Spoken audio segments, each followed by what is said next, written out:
শনিবার ঢাকায় দুই দেশের সীমান্তরক্ষী বাহিনী বিজিবি বিএসএফ মহাপরিচালক পর্যায়ে ৫৪তম সম্মেলন শেষে যৌথ সংবাদ সম্মেলনে বাংলাদেশের সীমান্তরক্ষী বাহিনীর প্রধান মেজর জেনারেল মোহাম্মদ আশরাফুজ্জামান সিদ্দিকী বলেন, গত ২২শে জানুয়ারি যশোরের শার্শা সীমান্তে বিএসএফ এর গুলিতে সিপাহী রইসুদ্দিনের নিহতের ঘটনা টার্গেট কিলিং ছিল না।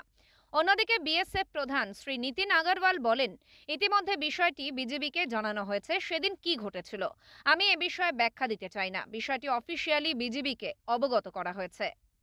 BSF and BGB personnel are being attacked, what His Excellency has just referred, by the local miscreants of both sides, smugglers, whenever they are challenged by stones, by sharp weapons, da and all, both sides. We are trying to raise the awareness of the local population, not to indulge into that, and as a whole, overall, no injury to either BSF or BGB personnel, and no loss of life on any sides. That is our main purpose now. সীমান্তে হত্যা, শূন্যের কোঠায় নামিয়ে আনা, চোরা কারবার ও মানব পাচার বন্ধ সহ নানা অপরাধ কমিয়ে আনতে একসঙ্গে কাজ করবে বর্ডার গার্ড বাংলাদেশ বিজেপি ও ভারতীয় সীমান্তরক্ষী বাহিনী বিএসএফ। বিজেপির সদর দপ্তর পিলখানায় বিজেপি বিএসএফ পরিচালক পর্যায়ের ৫ দিনব্যাপী সীমান্ত সম্মেলনে এ বিষয়ে সিদ্ধান্ত হয়। ঢাকা, বাংলাদেশ থেকে আলসাদি, ওঙ্কার বাংলা।